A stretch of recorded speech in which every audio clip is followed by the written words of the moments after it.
పిల్లవాడికి జన్మనివ్వగానే అందరు చెప్పేదారు ఈ కాలంలో పిల్లాన్ని పెంచాలంటే మీరు కంపల్సరీ చాలా ట్రైనింగ్ అయి ఉండాలి. మంచి విషయం. కానీ ఈ ట్రైనింగ్ అనే ఒక క్రమంలో మనం చేసే ప్రయత్నంలో బుక్కుల్లో ఉండే చదువుకొని నేర్చుకొని ప్రాక్టీస్ చేసే లోపల మన పిల్లవాడు పెద్దోడైపోతాడు. అవునా కదా? రెండో విషయం, సరే బుక్స్లో ఒక బుక్లో ఏం రాస్తారంటే పిల్లల్ని చాలా స్ట్రిక్ట్గా పెంచండి అని రాస్తారు. మంచి విషయం. కానీ అదే బుక్లో లాస్ట్ పేజీలో ఇంకో విషయం కూడా ఉంటుంది. స్ట్రిక్ట్నెస్తో పాటు వాళ్ళ అవసరాలని తగ్గట్టు మనల్ని మనం మలుచుకోవాలి అని ఉంటుంది. మనం ఫస్ట్ 3 పేజీలు 4 పేజీలు చదవగానే స్ట్రిక్ట్గా ఉండవని కానీ స్ట్రిక్ట్గా మొదలెట్టేస్తాం. ఏయ్ నువ్వు సైలెంట్గా ఉండవా బుక్లో చదివా అని బయటికి చెప్పకపోయినా మైండ్లో మాత్రం పాయింట్ ఉంటుంది. బట్ లాస్ట్ పేజెస్లో ఉన్న అవసరాన్ని బట్టి మిమ్మల్ని మీరు మర్చిపోవాలి అనే పాయింట్ మాత్రం మర్చిపోతాం. మళ్ళీ అదే కాకుండా పేరెంటింగ్ అనే దాన్ని ఒక పెద్ద విద్యలాగా చూస్తున్నాం. అవి ఉండొచ్చు, నేను కూడా ఒక పేరెంటే, ఐ డు అండర్స్టాండ్. కానీ రియాలిటీ అనే విషయాన్ని మనం మర్చిపోతున్నాం కాదంటారా? పిల్లోడు వచ్చి, అంటే ఇప్పుడున్న జనరేషన్లో పిల్లలు అడిగే ప్రశ్న, అమ్మా నువ్వు ఫోన్ పట్టుకొని చూస్తూ చదువుకో అంటావమ్మా, బట్ మీరు ఫోన్ చూస్తుంటే నాకు చూడాలనిపించదా? మీరేమో టీవీ చూస్తూ ఉంటారు, నన్నేమో ఆ రూమ్లోకి వచ్చి చదువుకోమంటారు. ఎట్లా పాసిబుల్ అవుతుందమ్మా అని అడిగే చిన్న క్యూట్ పిల్లలు ఇప్పుడు లేరంటారా? సో ఇప్పుడు మనం అర్థం చేసుకోవాల్సిన పాయింట్ ఏంటంటే మైండ్ఫుల్నెస్. మనం ఏదైతే పని చేస్తున్నామో, ఏదైతే చెప్తున్నామో జాగ్రత్తగా మనం పాటిస్తూ చెప్తున్నామా లేదా అనేది పిల్లలు గమనిస్తున్నారనే విషయాన్ని మనం గమనించాలి. మనం ఎన్నో గొప్ప చదువుతున్నాం, నేర్చుకుంటూనే ఉన్నాం. కానీ దాంతోపాటు సమయానికి అనుసంధానంగా సమయస్ఫూర్తితో ఎంతమంది ప్రవర్తిస్తున్నామనే దాన్ని బట్టి మన పిల్లల యొక్క గ్రోత్ అనేది ఉంటుంది అనే విషయాన్ని మనం గమనించుకోవాలి. కొంతమంది పేరెంట్స్ వచ్చి అంటూ ఉంటారు సెషన్స్లో, సార్ భయంకరమైన స్ట్రెస్ అవుతుంది సార్ నాకు. అఫ్ కోర్స్ స్ట్రెస్ అంటే మీకు చాలా బాధ్యతలు, బరువులు అన్నీ ఉన్నాయి కాబట్టి స్ట్రెస్ అవుతుంది. దాంతోపాటు మన డిగ్నిటరీస్ చెప్పినట్టుగా సో మీరు కంప్లీట్గా ఫోకస్ చేస్తున్నారు మీ పనులలో, పిల్లల విషయంలో, అండ్ ఇన్లాస్ కావచ్చు, లేకపోతే మీ పేరెంట్స్ కావచ్చు, రెస్పాన్సిబిలిటీస్ అన్ని విషయంలో మీరు ఫోకస్ చేస్తున్నారు, బాగుంది. కానీ మన పిల్లల దగ్గరికి వచ్చేసరికి ఎక్కడో తెలియకుండా గ్రాండెడ్నెస్ తీసుకుంటున్నామేమో అనిపిస్తుంది. అంటే ఫర్ ఎగ్జాంపుల్ మనం ఎవరైనా మన బాస్తో మాట్లాడుతాం అనుకుందాం. ఎలా మాట్లాడతామండి? చాలా జాగ్రత్తగా మన యొక్క బాడీ లాంగ్వేజ్, మన ఎక్స్ప్రెషన్స్ అండ్ ఎవ్రీథింగ్ చాలా జాగ్రత్తగా చూసుకొని మాట్లాడతాం కదా. బట్ మన పిల్లల దగ్గరికి వచ్చేసరికి ఎందుకండి ఇష్టం వచ్చినట్టు ఎక్స్ప్రెషన్స్ బట్టి మాట్లాడేస్తాం? Try to understand.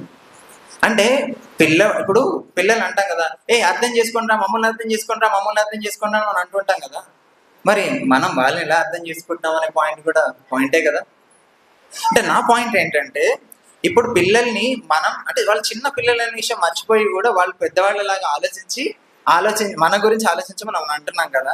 మరి మనం కూడా వాళ్ళ చిన్నపిల్లలాగే చూస్తూ వాళ్ళని ఒక్కసారి ఆలోచించి వాళ్ళ తగ్గట్టుగా మనం చెప్పే ఇన్స్ట్రక్షన్స్ వాళ్ళకి అర్థమవుతున్నాయా లేదా అనేది ఆలోచిస్తే ఎలా ఉంటుంది?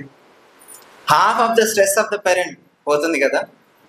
అండ్ సెకండ్ థింగ్, అసలు ఒకప్పుడు మన చిన్నప్పుడు పిల్లోడు పడితే పడ్డాడు, వాడే లేచి ఆడుకుంటాడు, తనే లేచి ఆడుకుంటుంది అనేవాళ్ళు. మనం పిల్లోడు పడబోతున్నాడు, అయ్యో అమ్మో నాన్న వామ్మో, చిన్న గీత పడగానే ఫస్ట్ వాళ్ళకంటే ముందు మనం టెన్షన్ పడి వాళ్ళని నేర్పిస్తున్నాం. అవునంటారా కాదంటారా?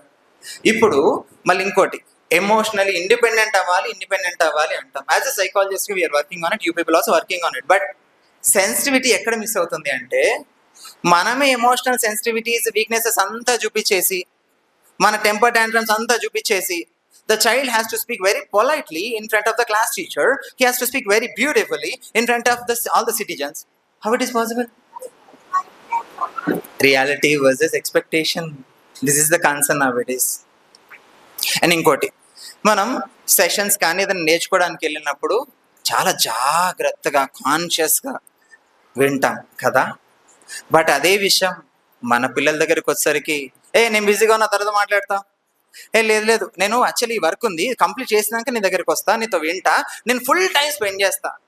నాకు ఏడుపు వచ్చినప్పుడు మీరు వినప్పుడు మీరు తర్వాత నాకు టైం ఇస్తే ఎంత లేకపోతే ఎంత అంటున్న పిల్లలు మా దగ్గరకు వచ్చి ఏడుస్తున్న పిల్లలు కౌన్సిలింగ్లో ఎంతో మంది. అండ్ ఇంకో పాయింట్, ఇప్పుడు సెన్సిటివిటీస్ గురించి మాట్లాడదాం. పిల్లవాడు సెన్సిటివ్గా పెరగొద్దు అనే సెషన్కి మనం వెళ్ళాం అనుకుందాం. ఓకే, సరే పిల్లవాడు సెన్సిటివ్గా పెరగొద్దు అని చెప్పేసి మనం చాలా విషయాలకు నేర్చుకొని వచ్చాం. కానీ ఇంప్లిమెంటేషన్కి వచ్చేసరికి, రియాలిటీకి వచ్చేసరికి ఎన్ని ఇంప్లిమెంట్ చేస్తున్నాం? సరే వాళ్ళు ఇంప్లిమెంటేషన్ విషయంలో మనం కొన్ని విషయాలు మర్చిపోయినా కనీసం ఒక పాయింట్ అయినా కానీ అవసరానికి తగ్గట్టు చాలా జాగ్రత్తగా ఆలోచించి నా పిల్లవాడికి సెట్ అవుద్దా లేదా. యూట్యూబ్లో చాలా వీడియోస్ చూస్తామండి మనం, కానీ అందులో మీ పిల్లలకి ఏది సెట్ అవుతుందో లేదని ఫస్ట్ మనం ఆలోచిస్తున్నామా? ఒక డాక్టర్ చెప్పాడు, విన్నామా, చేసామా, అయిపోయిందా? కానీ అది మీ పిల్లవాడు సెట్ అవుద్దా లేదా అనేది ఫస్ట్ పాయింట్ కదా. మీ పిల్లవాడి ఏజ్కి సెట్ అవుద్దా లేదా అనేది సెకండ్ పాయింట్ కదా. వాళ్ళు అర్థం చేసుకుంటారా లేదా అనేది థర్డ్ పాయింట్ కదా. ఇవన్నీ లేకుండా నేను విన్నాను ఇంప్లిమెంట్ చేసేస్తా అంటే ఎంతవరకు వర్కౌట్ అవుతుంది? జనరిక్ వీడియోస్ పిల్లలకి వర్కౌట్ అవ్వవు. స్పెసిఫిక్గా ఏదో నిజంగా ప్రాబ్లం వచ్చినప్పుడు మేము జనరల్గా సజెస్ట్ చేస్తాం, మేడం పిల్లవాడు కొంచెం లెర్నింగ్ కన్సర్న్ ఉన్నట్టుంది, ఒక్కసారి సైకాలజిస్ట్నో లేకపోతే సైకియాట్రిస్ట్నో కలవండి అంటే, అమ్మ వాడైనా పిచ్చోడా, వాడికైనా ప్రాబ్లమా? అమ్మా ఇవాళ రేపు సైకాలజిస్ట్ని కలిసేవారు అందరూ మెంటల్ హెల్త్ ఇష్యూస్ ఉన్నవాళ్లే కాదు, జీవితంలో ఎదగాలనుకునే వాళ్ళు, ఎదగడానికి ఇంకొక ముందుకు వెళ్ళాలనుకునే వాళ్ళు కూడా సైకాలజిస్ట్ని కలవచ్చు. సైకాట్రిస్ట్ని కూడా ప్రాబ్లం ఉంటేనే కలవాల్సిన అవసరం లేదండి, ప్రాబ్లమ్స్ రాకుండా ఉండడం కోసం కూడా కలవచ్చు. ఈ పాయింట్ అర్థం చేసుకుంటే half of the parents problems పోతాయి. అండ్ సెకండ్ థింగ్, సెన్సిటివిటీస్ విషయంలో మనం పిల్లల్ని జాగ్రత్తగా పెరగాలి అని కోరుకుంటే మన మాట, మన ప్రవర్తన, మన యొక్క శైలి, విధానం ప్రతి ఒక్కటి చూసుకొని జాగ్రత్తగా మనం మెలిగితే మన పిల్లలు మనల్ని చూసి వాళ్ళు మోడలింగ్, ఒక మోడల్గా మనం ఉంటాం కాబట్టి ఆ మోడలింగ్ ద్వారా పిల్లలు నేర్చుకుంటారు అనే విషయాన్ని మనం గుర్తు చేసుకోవాలి. ఇంకా మాట్లాడితే చాలా పాయింట్స్ ఉంటాయి, but will discuss in the further session in future. So for now, thank you so much all the parents for giving this opportunity. I hope and expect that you will do the parenting with mindfulness. Thank you.